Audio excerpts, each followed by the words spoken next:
খুব সুন্দর সফটি একদম, একটু মনে হয় হয় না। এটা দেওয়ার পর থেকে ভিতরে একটা কম্বল রয়েছে লাল রঙের, আর হচ্ছে তোমার এটা খুব সফটি আর খুব নরম। আর একটুও মানে এতটা গরম, বাবাকে লাস্টে ওই যে গেঞ্জিটা পরিয়ে রেখেছিলাম, গেঞ্জিটা খুলে দিতে হলো।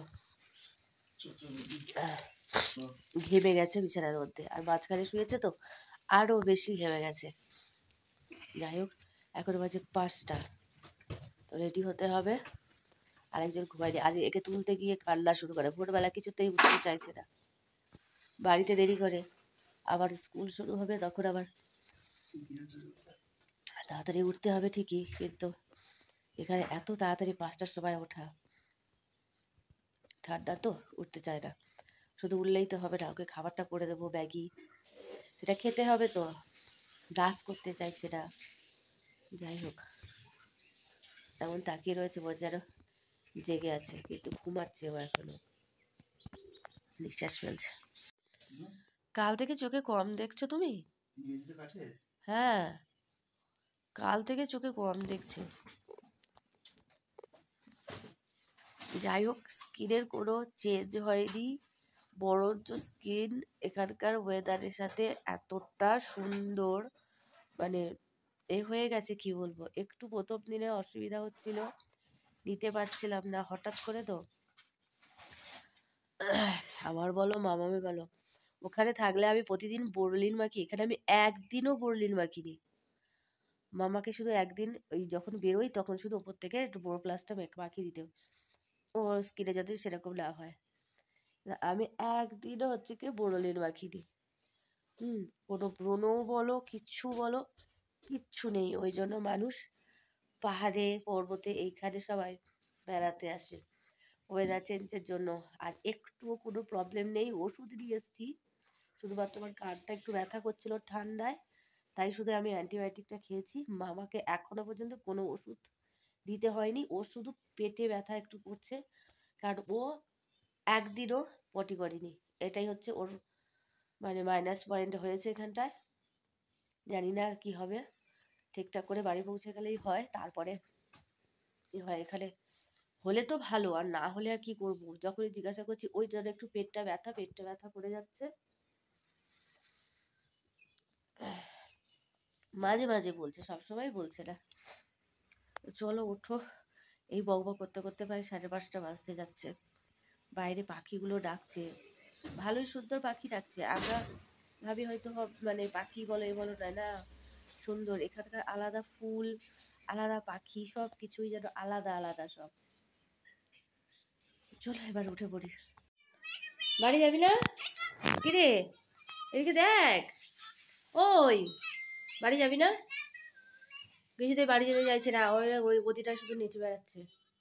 যাবি না? বাড়ি যাবি না? এখানে থাকবি? বাড়ি যেতে ভালো লাগছে না? আর কি দেখবি? বরফ দেখবি?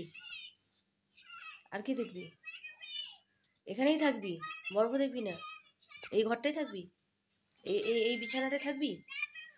তোর বাবারও পছন্দ হয়েছে, তোরও পছন্দ হয়েছে, নাকি বাড়ি ঘরের থেকে বেশ ভালো ঘুম হচ্ছে? মামা যাবি না? কিছুতেই যাবে না। ম্যাগি করে দিয়েছি, তাতি নাও নাও, সোয়েটারটা পরে নাও। চলো সোয়েটার পরে, ঠান্ডা লাগছে তো, সোয়েটারটা পরে নাও। সোয়েটার পরবো না, বাড়ি যাবো না। সোয়েটার পরবো না, বাড়ি যাবো না। কি করবে গো?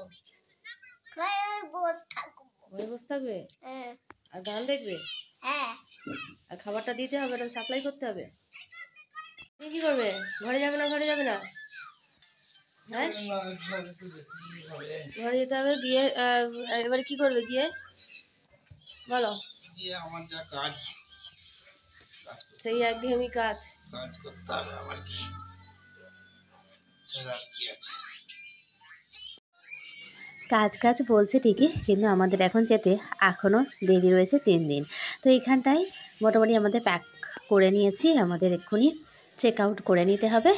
তো সেই কারণে তাড়াতাড়ি করে উঠে সব গুছিয়ে রেডি করে নিয়েছিলাম কালকের মধ্যে, আর যেটুকু ব্যবহার করব সেগুলো ওখানে রেখে দিয়েছিলাম। আজকেও দেখো কি সুন্দর ওয়েদার। যাই হোক ঠান্ডাও রয়েছে, এই ঠান্ডার মধ্যে বেরিয়ে পড়তে হবে, এই জন্য একটু মনটা ঠান্ডা মানে কেমন করছে। বেরিয়েও পড়েছি, এই যে ওপরে ওভারব্রিজ দিয়ে যাওয়া। আর কি সুন্দর করে ওভারব্রিজগুলো করা দেখো। এই পাশে টবে কত রকমের ফুল, আমি একটা ফুলের জন্য আলাদা ভিডিও তোমাদেরকে শেয়ার করবো, সেটা ঠিক করে রেখেছি। শুধু গোলাপ ফুলের মতো দেখতে।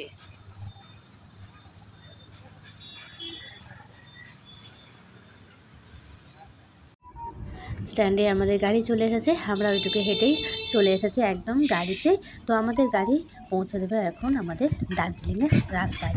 সেই যখন আসার সময় তিস্তা নদীটা আমাদের সঙ্গে নিয়েছিল, এখনও তাই। এটাকে আমরা এবারে পিছনে ফেলে আস্তে আস্তে আমরা সিকিম থেকে দার্জিলিংয়ের উদ্দেশ্যে রওনা হয়েও দিয়েছি।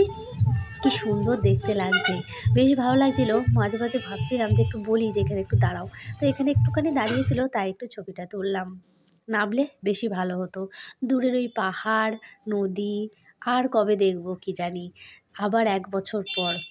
ধীরে ধীরে আমাদের গাড়ি দার্জিলিংয়ের পাহাড়ের রাস্তায় ঢুকে পড়েছে। তো দার্জিলিংয়ে ঢুকে আমাদের গাড়িটাকে চেঞ্জ করে নিতে হলো, কারণ এই দিকের গাড়ি ওদিকটায় যাবে না, সেজন্য ওখানে আলাদা গাড়ি আমাদেরকে নিয়ে নিতে হলো। তো এইটাই হচ্ছে এখানকার সমস্যা, এই গাড়ি এই পর্যন্ত যাবে, ওই গাড়ি ওই পর্যন্ত যাবে।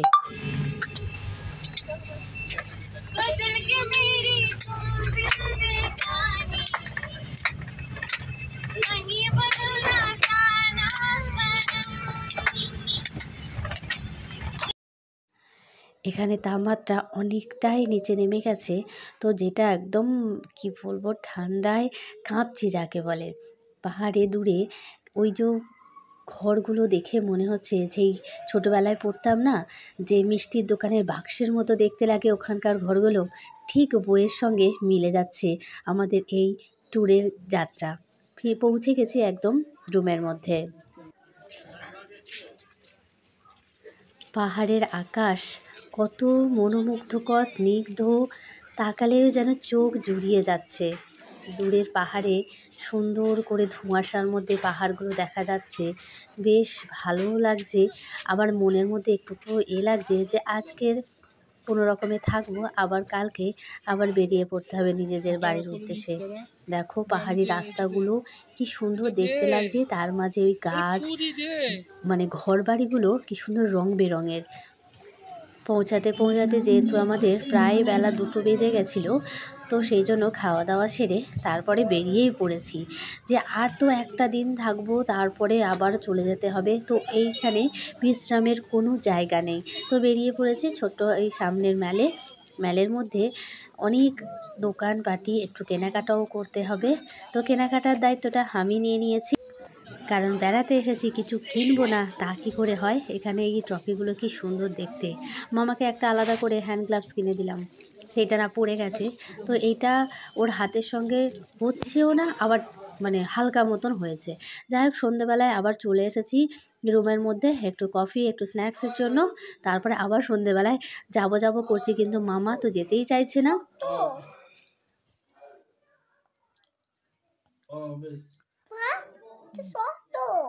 না না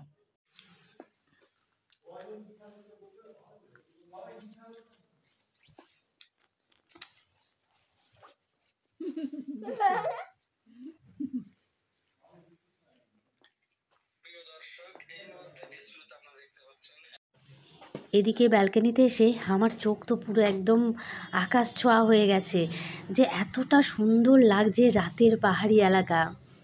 এত ঠান্ডা, এত ঠান্ডা, আমাদের অবস্থা খুবই কাহিল।